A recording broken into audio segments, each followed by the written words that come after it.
I think what you learn as you mature is you can't make somebody want to do something, or do, you can't help somebody.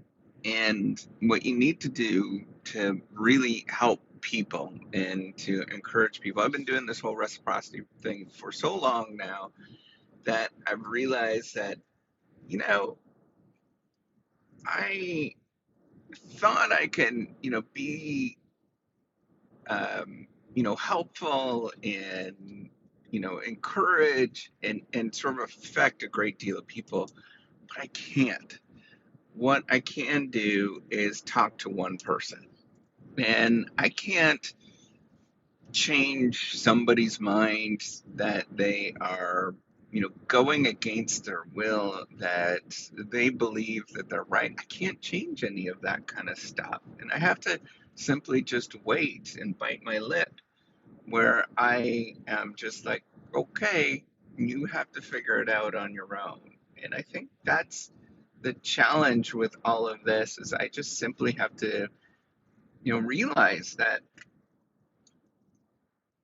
I can sit here and do as much as I can, and sort of push the envelope, try to give encouragement, do everything I possibly can in my name to just help out other people, but the exchange has to be there for things to actually do anything. And if people are unwilling to sort of reflect on that and say, you know, be encouraged or whatever, I don't know what it is, right? Like, I can't, what I'm saying is, I can't help other people that just don't want to help themselves.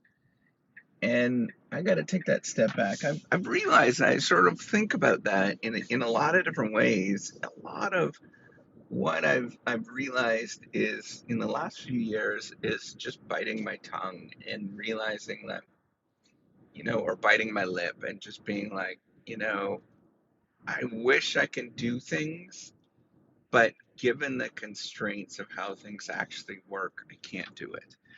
And so I just have to sit there and bite my lip and wait and keep putting in the effort, keep trying, keep sort of pursuing until things actually change and somebody recognizes it or sees it, or, comes across um, in the right way.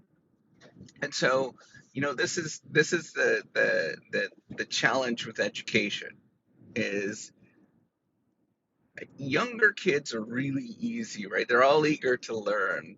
But, once you go through that moment where you change, when you're in your early teens, all of a sudden you're unwilling to learn. You're unwilling to sort of see the world in a different way unless you're ready for it. And I don't know why that happens. Obviously, that there is all sorts of things that go on in the mind. I'm not going to get into any of that, but you know, you have to be at the moment where somebody's actually willing to listen, willing to learn before they sort of connect. And I could say things that I think, we know are true. Um, really simple things like invest 15% of everything that you make, but 10% of everything, even if you did 10% of everything that you make and you invest it in mutual funds and index funds for your whole life, you would do extremely well. But I can only do so much. Um, you know, Encouraging people to just have faith in themselves and take that step and realize that's the whole journey, is taking those steps, realizing that, this is a really big thing, is you can't help other people, and you just simply have to walk your line. You have to stay in your lane, basically, right? Where you just say your thing. And there's all sorts of things like this that we know are true. And, but there's nothing that you can do to get people to sort of see things differently if they're unwilling to actually be there. And I think about, like, all of the people in my life, right? And I'm not going to sort of name names. I'm going to, think about all the people in my life that the only time that things actually sort of connected in is when people were sort of ready to come to that connection. And if they're not ready, they're nothing's going to happen. I believe I'm particularly unusual because I try to listen to things as much as I can. I'm a professor. That was my goal for a long time, is sort of learning this stuff, understanding what to do, getting all sorts of insights, all that kind of stuff, because I believe that there is actually a lot that you can learn from. Um, but most people are not like that. Most people are really far away from that. If you take a smattering, and so there's this well-known distribution of how people actually behave in the real world. It's called the Pareto distribution. It doesn't just explain people; it explains a lot of things. And in fact, it's sort of the normal way of what distributions actually look like, not the sort of bell curve that you think about in the real world. And that only a few people out of, it's the 80-20 rule, only 20% of all people actually accomplish 80% of everything. And that's really the fact of what's going on, is that you cannot teach to the 100%, or you can't sort of really focus on the 100%. You got to focus on the 20% that actually is there and wanting to listen, to do something, to pursue and get better. Everything else is irrelevant. You're not going to reach anybody at that moment. I guess my message is that even though I see a lot of potential, opportunity, really good, amazing things, and you know, I know what it actually takes to do a lot of that, and I know that sounds sort of arrogant, but it's really simple. What I'm going to say is picking one of those things, whatever those opportunities are, and just persisting with it and repeating and doing the same thing 1,000, 2,000, 10,000 times until something actually clicks and you actually get there. And the thing is, you might not necessarily get there, but man, you get damn good when you do that and you pursue it and you sort of rigorously get at something. You might not be world class, but man, you're definitely in the minors when you do that. Um, and that's the sort of frustrating thing with the story that I tell. It's nothing like, I'm not going to ever tell you that you're going to, like, become rich overnight or highly successful. Any of that sort of hokey crap that's out there. I'm not going to tell you any of that kind of stuff because that's not reality. The reality is it takes a great deal of effort and time, and it doesn't happen overnight. It takes 25 years, 30 years by the time you're built something that it's robust. Um, but that's the thing, right? And that's the incredibly difficult part, is everybody wants something so quickly. When I say that message, when I tell people that particular message, nobody listens.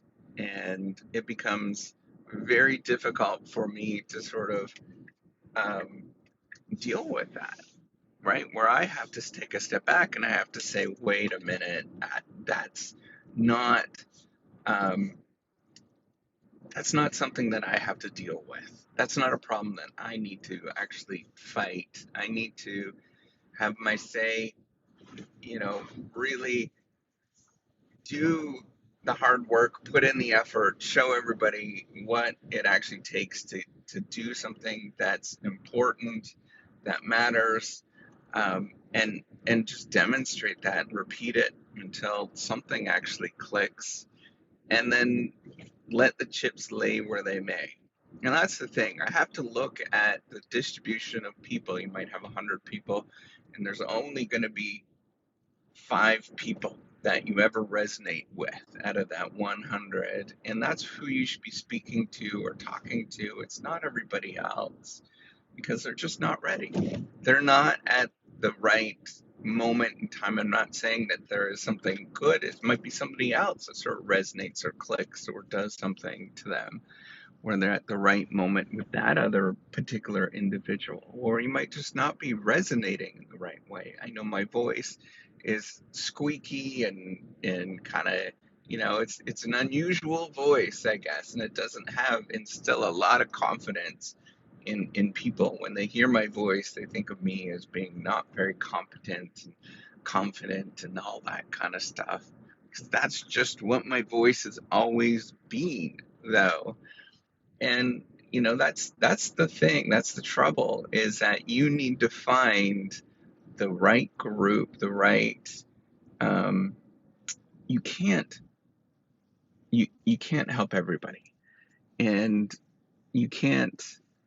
Um, Despite best intentions to sort of see the world as is just opportunities everywhere. Not everybody is going to see it. Not everybody is going to click, and you just got to shrug your shoulders and say, okay, and just move on from there, and realize the people that just keep showing up, the ones that just show up every day, the ones that just are nonstop, no matter how they feel, that they're there. They're the ones that they almost always do well.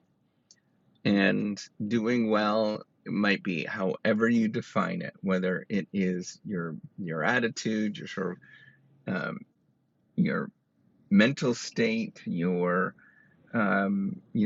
financial outcomes, or whatever, any sort of metric that you might look at as kind of a performance metric. It's always the ones that just keep showing up. It's always the ones that are there that just repeat. And that's it, right? Like, I think that's the end goal, of what I'm trying to say, is that I can't help everybody. And that's been a very profound thing for me to think about and to sort of process. Is my goal now is not to help everybody. My goal is to help one person. And it's going to be one little person each and every day, where it might be one person today, be